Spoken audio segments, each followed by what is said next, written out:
Hey everyone, welcome to Vancouver Real Estate Today. I'm Realtor Josh Kepke, and today I'm here with Noam Dolgin of Coho, BC. So Noam is an advocate for co-ownership and co-housing, and he thinks that's a great model that we're going to see more of coming up in Vancouver real estate. So stay tuned, it's going to be a good one. So here's the thing, homeowners, homebuyers, investors, we all want to find that perfect property to move into and to eventually sell for a profit. And we want to make that purchase in a place with affordable, safe, quality homes, communities, and businesses. Why? So we can actually enjoy our lives, take vacations, and spend the quality time we want with the people we love.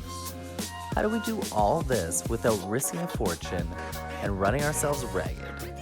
That's the big question, and this show is dedicated to the answer. Hey Noam, welcome. Thanks for coming on. And why don't you tell us a little bit about how you got interested in co-ownership, co-housing, and really what spawned Coho, BC? Well, thank you, and thanks for coming to my intergenerational That's right. co-owned property. We're sitting here in front of my father's laneway house. Beautiful laneway house, and there is a gorgeous house to match it right on the other side. So I'm not only interested in this professionally and academically, but I try to live it because I think it's a viable alternative for intergenerational families, for young families, and for young people in general, and people in general in the city of Vancouver and the region. So it just was obvious to me from my own lived experience and from clients and friends that this was something that was important and isn't done enough. It's viable, it's practical, but people are scared of it and they don't understand it, and so we wanted to kind of help support this product and encourage its adaptation as a model to get into the housing market, as a model to build community, and to build sustainability. Really, it kind of works on multiple fronts. So we're kind of thinking some of the pitch on it anyway is that you can get in at a lower price potentially, and I know you're an advocate that it maybe helps deal with some of the isolation problems we have in Vancouver. Is that right? Yeah. So I think we should start maybe with some examples of what co-ownership can look like to get a sense for how it solves some of those problems. Please. So there's a couple of classic examples. We're standing here in front of a house with a laneway house. And unlike many laneway homes, this house was designed with community in mind. It has been designed oriented towards the backyard. Many laneway homes we see in the city are designed as rental suites and kind of oriented to the lane. That's true, yeah. And so really builds the shared space of the yard and this balcony and patio that we're in, and encourages my father to come interact with his grandchildren, etc. So homes and laneway homes are one model that can really, and design how you interact with that space. We have nice shared yard, shared storage space. We share resources. When I need something, I can come borrow from him, and vice versa. We're seeing this also a lot in Vancouver specials or non-stratified duplexes, where two families or professional couples or whatever can live side by side. Right. This is like a normal stratified duplex, only you know your neighbor before you move in. I mean, normally think about buying a house. I tell my clients all the time, do subject to meeting the other half of the duplex. Right. But in a competitive housing market, that's almost impossible to do. In a strata, you read the strata docs, you get some culture and understanding. Cross that subject out if you know the neighbors are bad. Right, exactly. But in a duplex or a triplex, you don't have that opportunity. But when you co-own, you know your neighbors. You know that you have actually an agreement, and we'll talk about this, a partnership agreement that says what you're going to do when you need to fix the roof, who's responsible for what parts of maintenance, who's responsible for what costs, and all that is discussed and agreed upon in advance. You're not just buying blind and ending up with somebody who knows what they're going to be. So you've got two folks together, you have a neighbor you like, and again, you can share resources, you can share a yard, you can share your lawnmower, you can share power tools, you can share kids' supplies, look after those kids when you need to. So to go back to your original question, it's creating affordability in that a half duplex in East Vancouver starts at around $1 million, but you can get a Vancouver special for 1.4, 1.6. So your half at 700,000 to 800,000. You're saving 20 to 30% off an equivalent product. Right. Getting it, nothing in Vancouver is affordable, but on a relative scale, much more reasonably priced for a young family or a couple. So you create affordability, you create community, you know who your neighbors are. You said talking about social isolation. Even though we're living in higher density, we're feeling more and more separated from people. And so you have that interaction. The ability to share yard space and to have common meals and barbecues. And then you create sustainability because you're sharing resources and you're living in a higher density situation. And growing your own food because you can live in that type of environment. So it really does hit kind of all those triple sustainability bottom lines: social, economic, and environmental, all at the same time. Very on trend with the sharing economy. I like this. Absolutely. Yeah. So I've talked about some of the higher end models, and there's also kind of more entry level models. So if you're a first time home buyer, we saw a lot of when the market was doing this.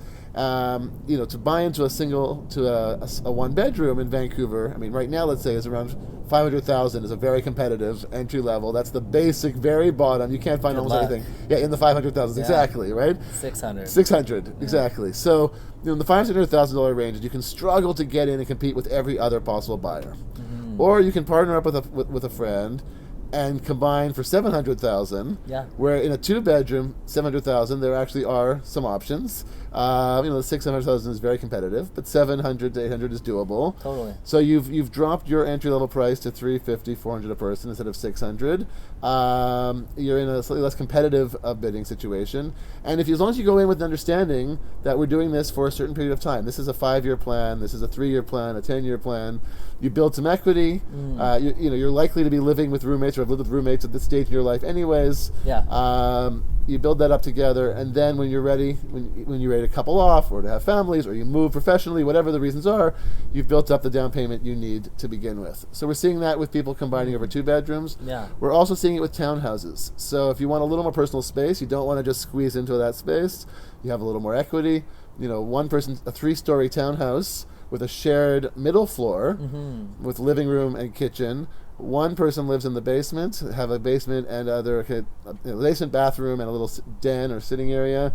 Top floor, someone has maybe a 2-bedroom and bathroom, or again, similar thing. Right. And they share that unit. They each have their own private space, their own private floor, but they share their own kitchens. I like this because it's, when people talk to me and they want to look at condos, they want to live in Vancouver, but they can't with the price points. And we talk about, well, why don't you buy something further afield, east, and you could potentially rent that out while still renting what you own or where you want to live, and then use that as your foot up on the property ladder to build some equity. But maybe rather than do that and have the worries of being a landlord, having to manage that, you're also going to lose a good portion of that equity to Revenue Canada, which you won't do on your primary residence. That's true. Yeah. So why not just roommate up with somebody and pay your own mortgage down rather than like this other scenario? Yeah, it's interesting. I like it. And one thing I was thinking about is, like, in this situation, you're sharing space, right? And that is fine at a certain stage in your life. At a certain stage. At a certain time. And a certain stage is not just when you're young. We're seeing that very popular now with retirees and downsizers who also want that sense of community. Their families have left. Maybe they've lost a partner, and they're feeling the need for mutual support, people looking after each other, sense of community. Yeah. So the Golden Girls model. I said this to somebody. They didn't like calling it the Golden Girls model. No, neither does my wife. Why? What was your client's problem? I guess it's got some stigma. I didn't watch the Golden Girls, so maybe we got to rebrand that. I grew up on those reruns. I'm a few years older than you. Just a few. So it's not just. So there are a few stages in life, and it's not about age. It can also be, if you are a single parent. We're seeing single parents team up together to buy property. In this case, you would share a kitchen, share a living room, really share those resources, and that creates the best economic viability and the most kind of shared community. But the reality is, a lot of houses in Vancouver are actually designed to have more than one family in them. We started with the Vancouver Special or the House and Laneway House. These are separate homes, separate kitchens, separate suites. So you're not, people, when you first hear co-ownership, they think, well, I don't want to share space. And you share as much or as little space as you want. Right. In this case, we share a backyard. So it's really up to you to design, to find the right partner, to find the right property, and to design the house situation that meets your balance of personal space and private space. Great. Personal space and shared space. Excuse me. So let's that's a great overview of co-ownership. And just before we got on camera here, we were talking about the difference between co-housing and co-ownership. Do you mind teasing that out for everyone? Absolutely. So the reason I like co-ownership is because it is a hack, a way to work within current zoning. A real estate hack. Real estate hack. I like that. Current zoning, current housing inventory to find opportunities to create community and to and find affordability. The reality is, it'd be great if our cities were all zoned better and zoned differently, so we could build really creative, dynamic, community-oriented communities and housing that shares space and that is built around kind of a courtyard and a common identity and value. And you can live in a smaller footprint, because affordability for living in a smaller footprint, because you have workspace and teen space and recreational space and guest space and all that kind of stuff that's shared communally. So that is happening, fortunately, now more and more. There's a movement out of I think Denmark originally, but it's become very popular in BC and in California and across the world, called co-housing, which is to build these intentional communities of 20 to 50 families and to design both the building and the individuals, to design a community that has shared focus and shared value, shared support. There's one built co-housing community in Vancouver proper currently. There's another one under construction and a few more in the works. There's a number around the Lower Mainland. So that is a great option for someone who's looking for that and also wants to have a stratified property at the end of the day that they can easily resell without some of the complications of co-ownership that we haven't talked about yet. The challenge with those projects is there are very few of them in existence currently. They do tend to be full market value because the ones that are happening are they have to buy the land and build from scratch, etc. You do create affordability by, again, living in a smaller space than you might otherwise. And if you want to get involved in a new community, it is generally a long time frame. You can build a home and a community to suit your needs beautifully, but if you've heard anything about development in Vancouver, you know that it takes 5 years if you do it well. And if you're lucky, and it can be 7 or 8, on average sometimes. So there are some challenges with that. You have to find the right community, the right size thing, the right project, the right timeline. And that's the situation with any co-ownership situation too. You got to find the right partner in the right time, right location. But because you're only looking for 1 or 2 partners, and you're looking for properties that are already built, or maybe you're building new, but you're building new on a single lot under current zoning, you can do it in a year and a half instead of in a 7-year time frame. Like the listing I was sharing with you that I had sold, where it's got a special kind of zoning, RS1B, where you can subdivide or stratify the laneway home and sell that separately. So that was kind of one of those examples. And one thing the interesting thing about that property is really it was in a lot of ways a co-development project. So you have to start by co-ownership and work from there. But at the end of the day, you would have 2 stratified separate properties. And there are a number of options for that as well in restoration of heritage homes. The city has, if you put things on the heritage registry, they'll allow you to stratify it, build infill, other interesting things like that. The duplexes that are now allowed across the city. So if you, instead of buying what's there, if you work with a partner to buy a piece of land, hire a builder, build for yourself, then you can own your property separate at the end. You could have cut out the middleman along the way. You've built exactly what you need instead of buying what's off the shelf already made. So co-development can be a great opportunity for people to get in and then have a product at the end that is stratified and their own. So co-ownership sounds amazing. It sounds a lot easier and a lot faster than doing co-housing or co-development either. What are some of the drawbacks? So the challenge with co-ownership, there's really two challenges. One is financing, and the second one is exit. So the first one, financing. Under Canadian law, all mortgages, I mean, there are other forms of financing, but all mortgages, and they tend to give you the lowest rates and the best products, are registered against an entire property as a whole, which means if you co-own the property, all mortgages will be against every owner and the entire property. So you have to partner together on your mortgage, which is fine, But just you have to be aware that if your partner disappears on you, and if the market tanks, I mean, you're protected by the property's value and like any other purchase. But every single one of you who's on the title is on the hook for the full amount of the mortgage in case your partners disappear, which is why you need a good legal agreement. Yes. Right from the beginning, which basically outlines what happens, who owns what happens if someone stops paying the money, starts paying their portion. You start taking back shares, for example, of the portion, and then how, when you have the right to sell out from underneath them to protect yourself. So there's a lot of examples of this. There are great lawyers who do this all the time. Yeah.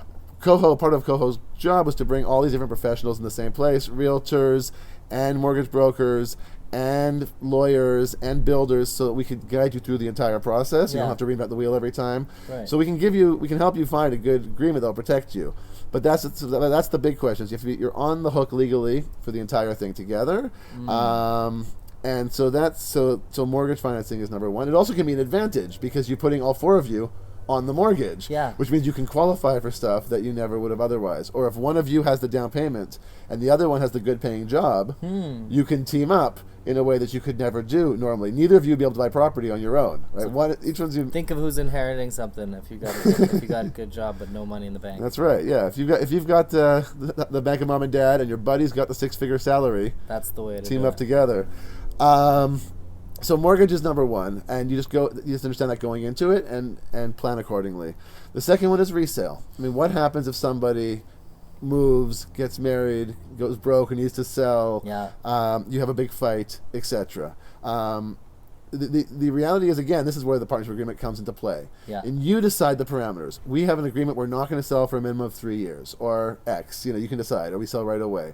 When one of us needs to sell, it's not just I'm going to force you to sell. There's a process. First, you have a chance to buy the person out with their share yourself, or they have a chance to sell their share onto another person. Right. Or, and then before they can force you out of your property, etc. So you create all of these policies and rules in place in advance, so that you have a mechanism when the emergency happens, you're not inventing the wheel and angry at each other. Then you just follow the system that's in place from the beginning.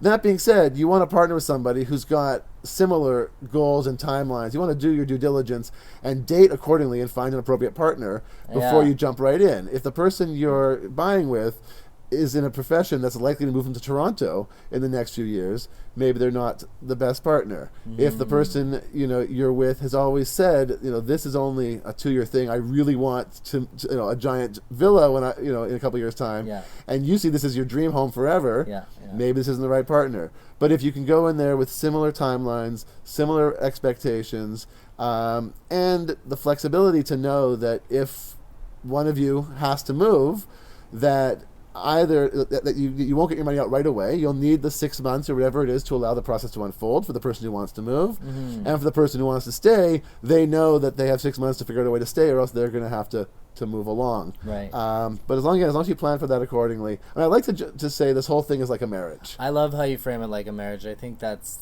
the perfect metaphor for this, because it's a huge commitment.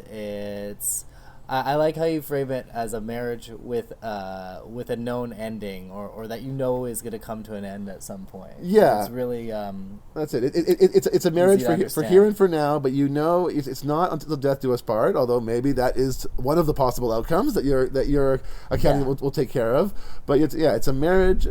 It's really is everything that's a marriage except for the forever. And so you have to date the person, make sure they're the right partner for you. You have to talk about, make sure they have the right financial situation. They want the same neighborhood. They want the same type of shared resources you want. They have the same values that you have. So you date the person.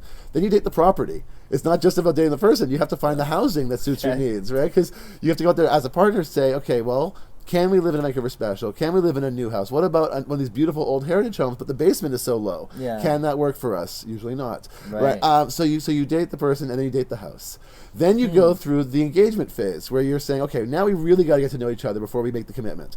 what is your financial situation? How stable is your job? How much debt do you have? Are we going to be able to get a mortgage? Yeah. Right. And then let's sign the prenuptial agreement. Let's make the plans. Let's have the conversations. Let's see what happens when we fight. How we're going to work it out when we disagree on something. Right. And go through that whole engagement phase. And then once you know you have the right partner, you understand the kind of housing you're looking for, you've figured out each other's finances and quirks, and you've drafted a prenuptial agreement so in the state, then you can go out and actually get married. You can find the right house, you can shop for the right house, and then you can sign the legal agreements and go from there. But it does involve a whole lot of advanced work to build that relationship before you jump into bed together. Which is not to say that people wait till they're married to jump into bed together, but I don't know what circles you roll in.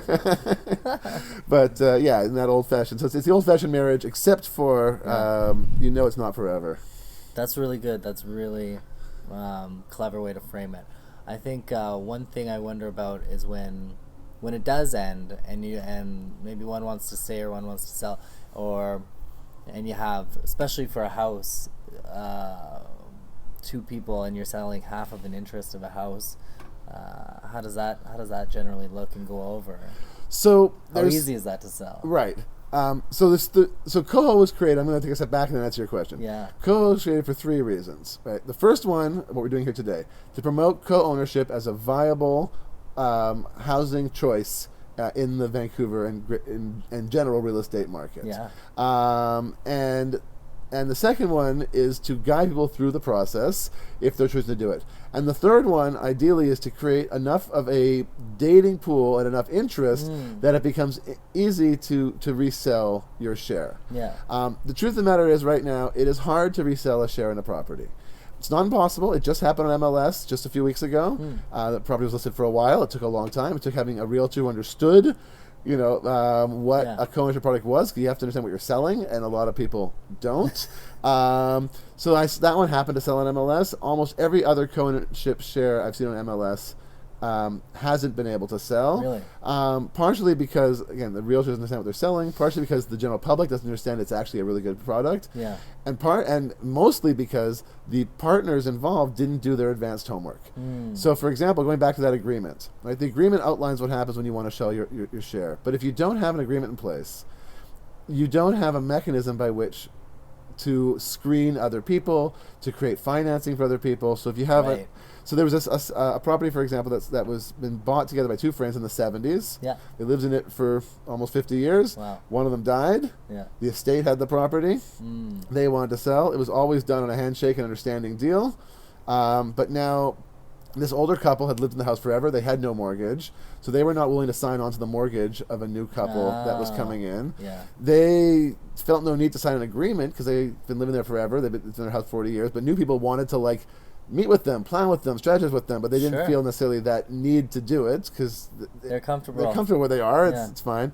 And at the end of the day, they end up buying out the other half for a very cheap price. Now, if you had a partnership agreement in place, you could have had a mechanism to sell that other share, a commitment to co-signing on a mortgage, or at least to meeting people, interviewing people, to having a plan. Yeah. You would have had a mechanism to value your half of the share if they wanted to buy you out, not just a direct negotiation when no one else would buy it and you were desperate, but let's get a certain number of appraisals or realtors coming through and create a market share and buy it out.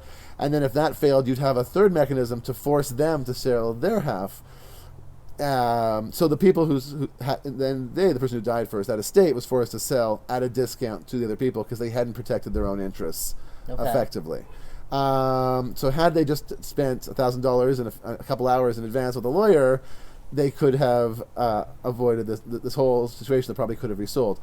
So having a share that's resellable is about having a partner that's interested in reselling, and about having enough people understanding what a share is that they can do it. And then again, as a backup plan, if you can't find that partner, then you end up having to sell your share as well and move on. But you go in understanding that's your backup plan, but there's a certain time frame and timeline for when it would happen. So am I hearing right that this is a segment of the market right now that's a little chaotic might not be the right word, but there is not a lot of structure to it. And what you're doing with Coho BC is bringing some structure to this segment of the market, almost creating the market to some extent for it. And we're going to see that get more popular as time goes on with pricing and affordability challenges, and millennials and the generations after that wanting to get into the market and own. So we could see more of that, and I'm spacing out on exactly what I wanted to say there, which But I think can happen. But right, it was along the lines of you have a great stat in your guide that shows that it's becoming significantly more popular with families like this setup you've got here in East Van, and as well with friends being sort of, I would imagine, roommates in potentially condos, townhomes, or even Vancouver specials. So it's getting more popular. Yeah, and we're seeing more people actually interested even in meeting strangers. And I was saying, like, going That out too, yeah. and dating and this Yeah. kind of partner dating. I have a couple of couples. If you have some clients who might be interested in dating other couples, I have a couple young families who are looking for housing partners right Maybe. now, and I have some seniors looking to form and create housing communities. Have So we got an app for it yet? no, unfortunately, I haven't gotten to Need that to be point. able to swipe. Can't do it without the swipe. I do recommend people go to Coho BC. Yeah. Our website is cohobc.com, and we do have a form you can fill out, a find your partner That's right. form, and we will try to make you up with someone, let you know about speed dating events and other Yeah. fun things.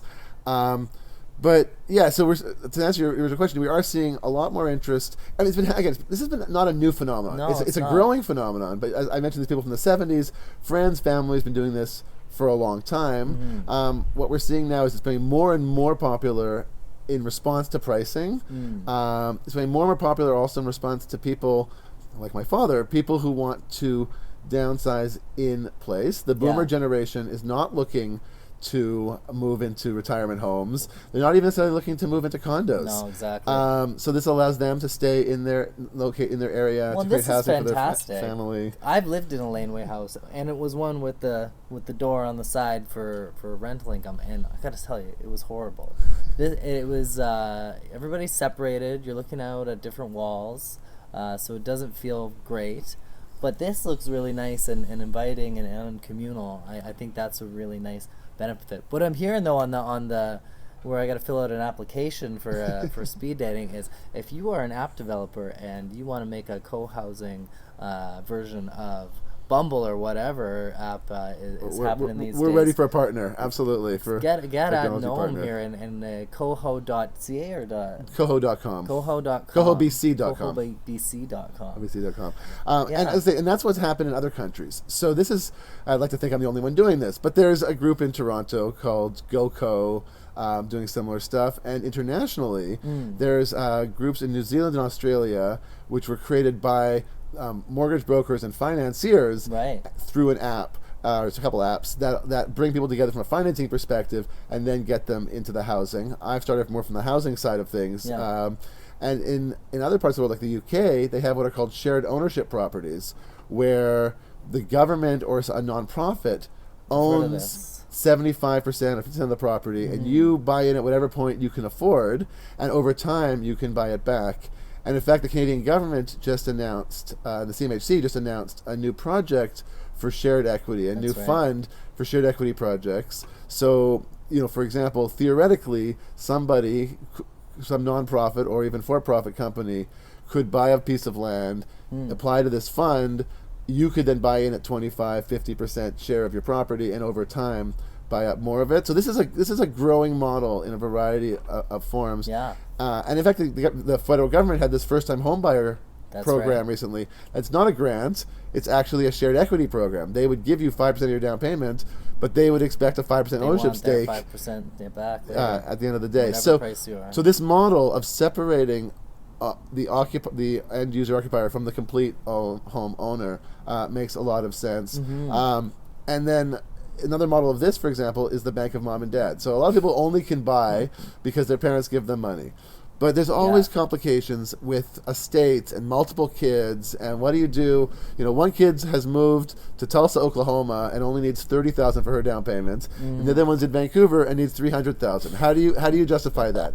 And so sometimes some parents don't want to gift the money; they want to invest the money. No, they don't. Yeah. So what if you invest it in the basement suite of your kid's home? Yeah. You give them $300,000.